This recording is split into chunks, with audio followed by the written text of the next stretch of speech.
네, 안녕하세요. 오늘은 제가 베트남 호치민에서 이런 재건축 붐이 조금 있는 것 같아서 제가 이렇게 요거에 관심을 지금 많이 가지고 있거든요. 그리고 공부도 하고 있고, 그래서 이 얘기를 좀 하려고 합니다. 제가 이제 영상에서 하는 말은 저만 알고 있는 내용이 절대 아닙니다. 그렇다고 이젠 뭔가 새로운 인포메이션 이런 것도 아니에요. 다 아는 거고, 그 다음에 그러니까 이게 다 아는 거예요. 뭐 저만 알아가지고 이거를 막 전달하는 거 절대 아니고요. 다만 한국 사람 잘 모르겠죠. 지금 누가 관심을 가져요. 베트남 사람은 이미 여기에 관심 있는 사람 다 알고 있고, 그러니까 일반 사람들은 모를 수 있죠. 당연히 관심이 없으니까. 근데 저는 이제 부동산에 관심이 많으니까 이제 빠르게 어떻게 보면 빠르게 알 수도 있는 거고 하여튼 그런데 호치민이 그게 외국 사람들 입장에서는 사실 더러워요. 깨끗하지 않아요. 그러니까 도시는 많이 발전을 하고 있고 멋진 데도 많은데 더러운 데가 아직 많단 말이에요. 1군 이런 데 차라리 2군 가면 굉장히 깔끔하고 좋거든요. 2군 뭐 이렇게 가면은. 근데 1군은 아직 굉장히 막 벤탄 시장 이런 데 굉장히 좀 더럽고 그래요. 거기 이제 구석에 가면은 이런 데가 많아요. 1군에. 벤탄 쪽에. 막 건물이 이거는 괜찮아 보이는데 예, 좀 괜찮아 보이긴 하는데 이런 거 봐봐요. 어떻게 보면은 외국 사람들한테 흉물로 좀 다가올 수가 있단 말이죠. 어, 또 아까 이건가? 이거는 제가 또 막 이런 게, 이 봐봐 이거 이런 게 굉장히 낙후되어 있잖아요 지금. 이게 막 되게 외곽에 있는 아파트들이 아니에요. 굉장히 이제 호치민 중심에 있단 말이에요. 그때 이제 1970년도 전에 막 만들어진 아파트들이에요, 이런 것들이. 그러니까 등급이 있단 말이에요. 베트남에 이제 아파트가 A등급, B등급, C등급, D등급이 있는데 D등급은 이렇게 다 무너져가는 아파트들을 말해요. 1970년도쯤에 만들어진 아파트들을 말하는데, 그러니까 그때 만들었다는 것은 거의 대부분 일군 발전한 곳. 그때 되게 잘 사는 동네에서 아파트를 만들었을 거 아니에요. 그게 1군하고 4군이에요. 그래서 1군하고 4군은 금싸라기 땅이에요. 베트남에서, 호치민에서. 그래서 그곳에 아파트들이 되게 낡은 게 많거든요. 그래서 그게 이젠 외국 사람들한테 보기에는 흉물스럽단 말이에요. 그래서 그거를 다 부시고 재건축을 하고 싶은데 얘네들 보상 문제라든지 이제 여기 사는 사람들하고의 의견 충돌, 보상 때문에 그러겠죠. 그런 것들이 많아가지고 재건축을 못했어요.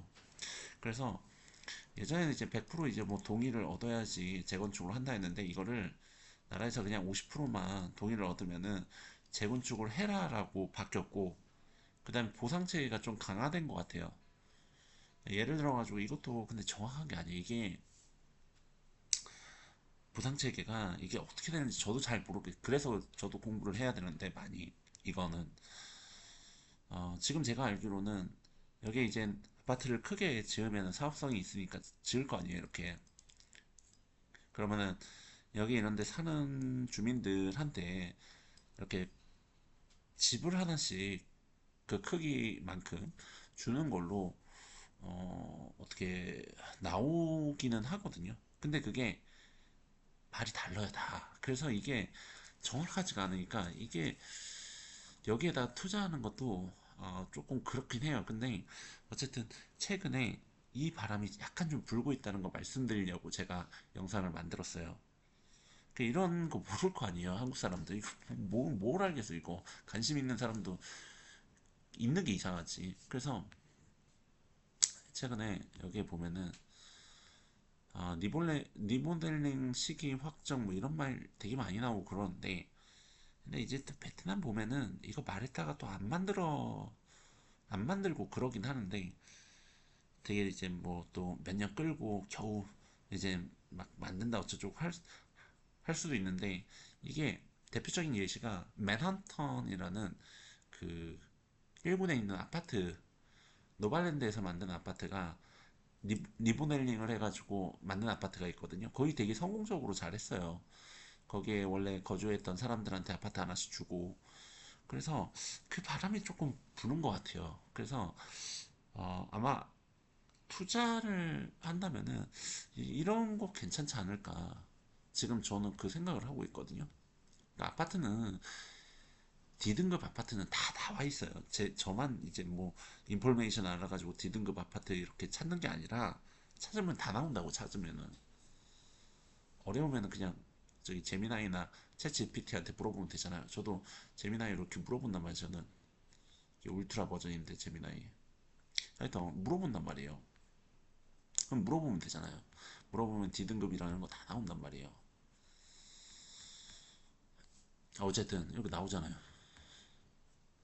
그러면은 여기가 지금은 조금, 그러니까 지금 현재는 1군이나 4군 쪽 거기 아파트들이 진짜 비싸요. 이렇게 막 10억 하는 데도 있고 막 5억부터 그냥 5억부터 시작한다고 그러면 돼요. 최근에 가격이 올라가지고 5억부터 시작한다 이렇게 생각하면 돼요. 1군은 진짜로 막 10억짜리 있고 그래요. 그러니까 이거 돈 내고 사기가 얼마나 힘들어요. 그러다 보니까 이제 재건축을 노리는 것도 하나의 방법이라고 생각을 하는데, 어차피 제가 이렇게 소식을 듣고 알고 있다는 것은 많은 사람들이 알고 있다는 거거든요. 그래서 이거는 이제 이거에 대해서 투자를 하기 위해서는 엄청난 공부가 필요할 거라고 생각을 합니다. 저도 그렇고, 만일에 이제 다른 분들이 뭐 투자를 한다고 그러면은, 또는 이제 아는 사람이 있으면 그것도 물어봐야 될 거고, 하여튼 굉장히 많은 인포메이션을 공부하고 습득하고 해야지만이 인베스트를 하고, 이게 투자를 해도 불안한 게 재건축 그런 어떤 건데, 되면은 대박인데 안 되면은 돈이 묶일 수 있고 뭐 이런 문제들이 있으니까, 이거는 어쨌든 좀 힘든 그런 어떤 절차긴 한데, 어쨌든 이러한 사실이 있다는 거 오늘 말씀드리려고 제가 이렇게 방송을 하고 있고, 그러니까 제가 말씀을 드리고자 하는 곳이 정확하게 한 30군데의 호치민 금싸라기 땅에 1970년도 정도에 지어진 아파트들이 있어요. 막 1군이나 4군 정말 중심 가거든요. 근데 걔네들이 재건축을 할 거라고 뉴스가 계속 떠들고 있어요. 뉴스페이퍼에서, 또는 어떤 라디오에서, 또는 유튜브에서. 어, 뭐 언젠가는 하겠죠. 계속 놔둘 수는 없잖아요.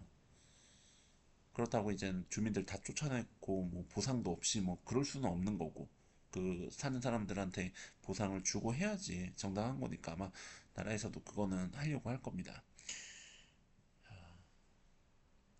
그래서 어쨌든 흉물이고 하다 보니까 언젠가는 재건축이 될 텐데, 그걸 노리는 것도 하나의 어떤 투자로서 방법이다라는 거, 제가 오늘 공부를 하다가 말씀을 드리는 거고요. 얘네들이 이제 법을 제정하고 깔끔하게 이제 보이게 하고 막 그러고 있어요. 계속 법을 발전하고 투명하게 하려고 하고 하다 보니까 요번에 이제 보상법도 조금 체계를 갖추게 된 것 같은데, 그걸 좀 더 잘 해석을 한다면은 좀 더 자신감이 생길 것 같은데, 아직은 저도 잘 아는 건 아니지만 하여튼 그렇습니다. 그리고 얘네들이 여기 이런 아파트들 딱 보면은 되게 오래됐잖아요. 그래서 이제 이거를 이제 투자를 한다고 했을 때, 이게 낡았으니까 뭐 한 2, 3천이면 사겠지. 그러니까 우리는 베트남을 잘 모르니까 이렇게 생각할 수 있잖아요.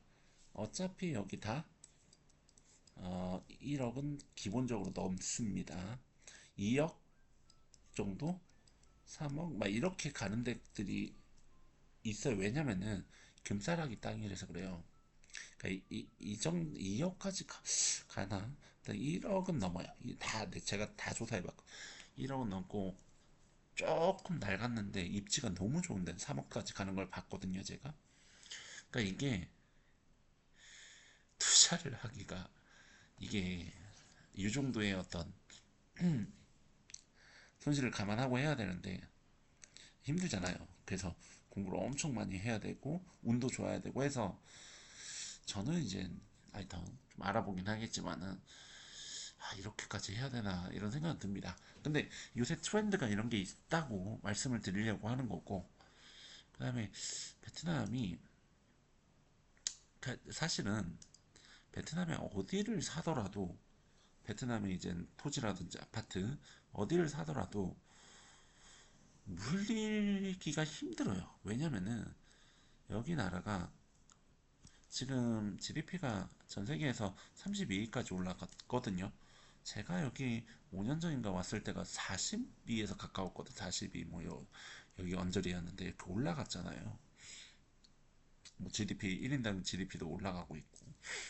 계속 뭐, 대한민국 오히려 뭐 14위로 떨어진 것 같던데.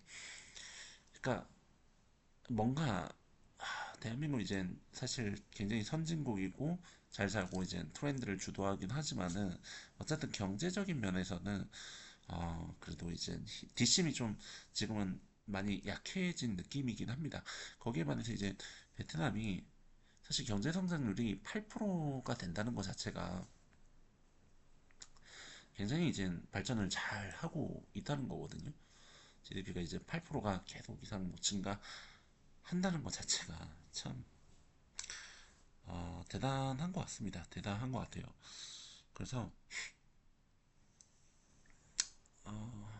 일단은 나라는 계속 발전을 하고 그 다음에 뭐 FDI라든지 뭐 부채라든지 부채도 되게 줄어들고 있고 FDI 늘어나고 있고 막 그러고 있는데 어쨌든 성장하는 국가입니다. 그러다 보니까 요새 제가 이제 차를 타고 어디를 나가면은 도로가 있으면은 다 뜯고 있어. 다 뜯어. 다 뜯는다고요. 다. 어딜 가도 막 공사를 하고 있고 뜯고 있고 도로 다 뜯고 있어. 왜 도로를 뜯냐면은 여기에다가 이제 그 하수 처리를 잘 해야 되거든요. 나라가 이제 발전을 하는 첫 번째 조건이 하수 처리 이게 진짜 중요합니다. 하수 처리가 물이 이제 막 빠지는 것도 중요한데 보면은 그 막 배설물 있잖아요. 그런 게 처리가 안 돼가지고 막 똥차 와가지고 막 퍼가고 그러는 데가 있고 사실 그게 이렇게 처리가 되면 이게 그런 거 올 필요도 없거든요, 사실은. 예, 그리고 또 물도 더러운 거 막 나오고 그러다 보니까 이게 진짜 중요한데 그거 다 깔려고 지금 특히 투둑 쪽에 투둑이라고 하면 2군과 9군이죠.